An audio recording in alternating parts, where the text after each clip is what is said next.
Attention. Well, there are lots of different goals we all make in the new year. If you're looking to cut out the toxic people in your life, but you don't know where to start, well, you're in luck. Author of the best-selling book, Swagger, Unleash Everything You Are and Become Everything You Want, Leslie M. joins us live with expert advice. Leslie, thanks for being with us.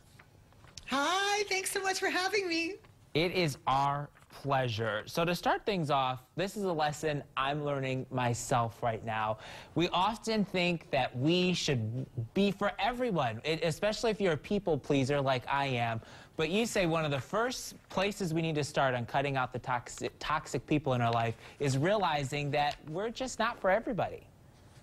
No, and that is okay, because when you try and be for everyone, you kind of end up being for no one. You know what I mean? And also, if you're not for someone, instead of assuming that the problem is yours and there's something wrong with you, consider that just maybe the issue is theirs and it's not yours at all. And when you let go of the people that just don't get you, don't dig you, you're actually creating space for your people in your life. And we want to do that. Create space for the people who are going to accept us as we are. And speaking of creating space, how important is it that we not only have boundaries, but they're clear? Oh boy, it's so important. One of the benefits of being a big grown-up in this world is you have the power to tell people straight about how they're making you feel. So if they're making you uncomfortable or if they're upsetting you, you can tell it to them. And I think people struggle with how to tell it to them. So my advice is take the you out of it. You know, you make me feel and it's your fault, and you say instead, when this situation happens, I end up feeling uncomfortable or upset. Can we work on making that, go away? And if they don't want to work with you on that, that tells you everything you need to know about them. You know, one of my favorite quotes is, when someone shows you who they are, believe them the first time. When it comes to cutting out toxic people, how important is it that we take people at face value?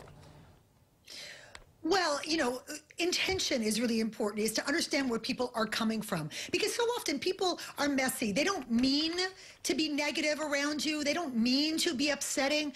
And unless you tell them, they won't know. I would rather err on the side of caution, give someone the opportunity to change their ways, and then see what their intention really is. Because if they don't want to change, if they don't want to try and make things better, it tells you that they're not someone that you should be investing in. And how much should we be listening to kind of how we're feeling when it comes to having to interact with people? You say to listen to the dread voice. And I think we all can immediately think of a situation when we hear that. Oh, yeah. Yeah. If you have this sense of impending dread when you find out that someone's coming to the party, or you have to show up and hang out with someone, or someone's coming to that meeting, that's history talking. That is built up over a period of time. And you need to pay attention to that voice. That means that there's been enough sort of past toxic energy that it's created the situation that you're in now. So it is really okay to the best of your ability to delete people that fill you with dread. It is okay to ghost toxicity. We have that right.